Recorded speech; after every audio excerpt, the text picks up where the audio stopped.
नमस्कार।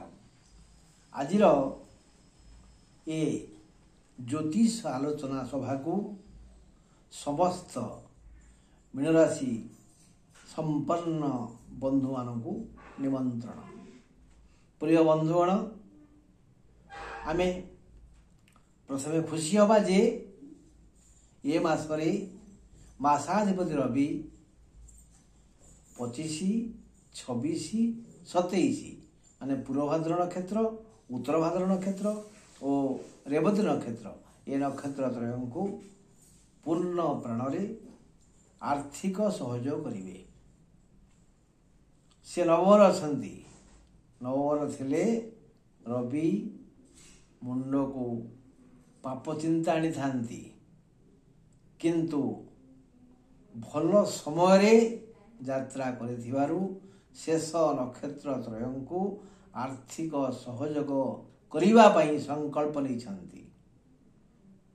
केतु से निष्पत्ति नहीं। यही तीन नक्षत्र पूर्वभाद्र, उत्तर भाद्र और रेवती ये तीन नक्षत्र मुंडरे सुना कलसी ढालिबे। से जो जगार अच्छा ना जम्मा दबा कथा नुह, मात्र से आर्थिक सहयोग अवश्य करेंगे। शनि से भी कौगुण्य कम नुह, से मध्य सुना रूपा हीरा लीला मोती माणिक्य वैडूर्य पद्मराग इंद्रनील गोमेध प्रभृति रत्न दे यही तीन नक्षत्र को साहाय्य और सहयोग करेंगे।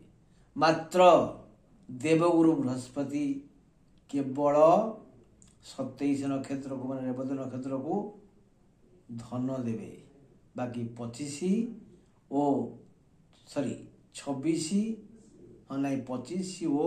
26 पूर्वभाद्र उत्तर भाद्र यही दुई नक्षत्र ठारू धन नहीं जिवे। एमाने देले से नेले, तेणु यही धन जोग भितरे मन केते प्रसन्न अछि, केते अपमान, केते रोग, केते दुख, केते कलह आसी पहुँचो। आसतु ए विषय एक संदर्भ पाठ करिबा। बंधुगण, जे नवेम्बर 16 तारीख रु डिसेम्बर 15 तारीख जाए मीन राशि भाग्य और भविष्य किभली अच्छी ए विषय आम एक सम्यक धारणा पाइले। मोटामोटी है 27 मुंडरे धन डालिबे गुरु, 25, 26 से धन हानि कर योजना कर 25, 26, 27 को केतु संपद दान करेंगे। शनि यही नक्षत्र त्रय को विजयी करेंगे। रवि यही नक्षत्र त्रय को ऐश्वर्य ऐश्वर्य ऐश्वर्य देवे। शुक्र डिसेम्बर 1 जाए दया करेंगे, धर्म कार्य करने प्रेरणा देवे, किंतु डिसेम्बर 2 पर से एक पाचिला बेत धरी पिटिबे, माने कृत कर्मर फल देवे, शासन करेंगे। शुक्र डिसेम्बर 2 पर शनि कुंभरे द्वादश सब नहीं जावा कथा, सब व्यय हवा कथा, किंतु शनि नाना विध शारीरिक क्लेश देवा सहित प्रचुर संपत्ति देवे। कारण से अच्छे कुंभरे मूल त्रिकोण कष्ट हम, शारीरिक कष्ट हम, रोग व्याधि हम शनि किंतु अर्थ आसो। हाँ, अर्थ ही सब सुखर कारण। जन्म राहु समस्त प्रकार हानि कराइबे। तृतीयस्थ बृहस्पति शरीर को रोगाक्रांत करेंगे और केवल 27 नक्षत्र मुंडरे से धन कलश ढालिबे। पंचमस्थ मंगल भी रोगर आवाहक होता है। सप्तमस्थ केतु जोगु सब हानि होता है, किंतु शुभ समय से चालित होइथिबारु ये तीन नक्षत्र को बहु संपद दान करी खुशी कराइबे। नवमस्थ रवि मुंड को बापू बुद्धि आनी था। नवमस्थ बुद्ध देह को रोग व्याधि डाकी था। ये वाला सब ग्रहंकर गति विधि और दान किए रोग देवे, किए धन देवे, किए दुख देवे, किए दंड देवे। ମୋଟାମୋଟି ହେଲା କଥା କ'ଣ କି ରବି ଯେଣୁ ଉକ୍ତ ନକ୍ଷତ୍ର ତ୍ରୟଙ୍କୁ ପ୍ରବଳ ଐଶ୍ୱର୍ଯ୍ୟ ପ୍ରଦାନ କରିବେ, ତେଣୁ ଆର୍ଥିକ ଅବସ୍ଥା ମଜବୁତ ହେବ। କେତୁ ବି ଏ ରାଶି ଉପରେ ସୁନାଗଳ ଢାଳିବେ, ତେଣୁ ମୀନ ରାଶିର ବ୍ୟକ୍ତିଗଣ ନୂତନ ଯୋଜନାକୁ କାର୍ଯ୍ୟକାରୀ କରିବେ। ପୂର୍ବ ସଂକଳ୍ପିତ କର୍ମ ପ୍ରତି ଆଗ୍ରହ ଆସିବ, ଏଣୁ ଚେଷ୍ଟା କଲେ ଅବଶ୍ୟ ମୀନ ରାଶିର ବନ୍ଧୁଗଣ ସବୁ କାର୍ଯ୍ୟରେ ସଫଳତା ଲାଭ କରିବେ।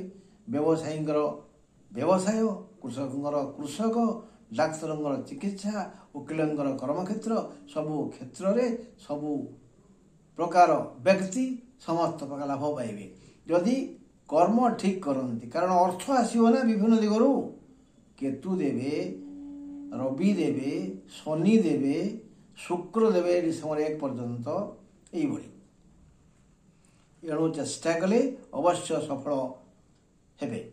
ଶୁକ୍ର ଦ୍ୱିତୀୟସ୍ଥ ହେଲା ପରେ ମାନେ ଡିସେମ୍ବର 2 ପରେ ବ୍ୟବସାୟରେ କ୍ଷତି ହେଇପାରେ, ସାବଧାନ।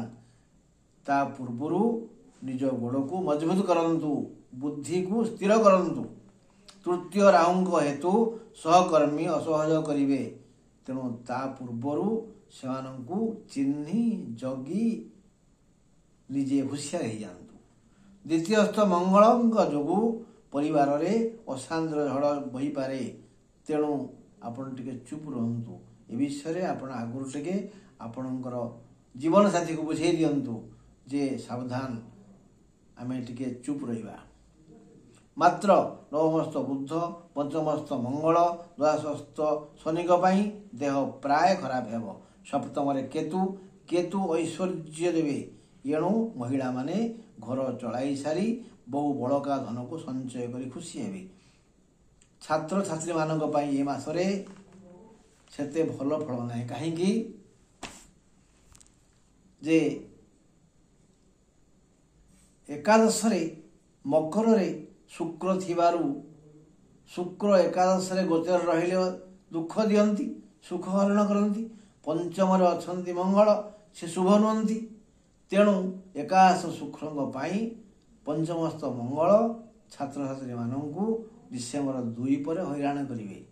ସେମାନଙ୍କ ଇଚ୍ଛା ପୂରଣ ହେବନି, ପାଠ ପଢ଼ିଲେ ମନ ଆସିବନି, ଆବଶ୍ୟକ ଅର୍ଥ ମିଳିବନି। ନହେଲେ ଡିସେମ୍ବର 1 ଯାଏ ସେମାନେ ଆଗେଇ ଯିବେ।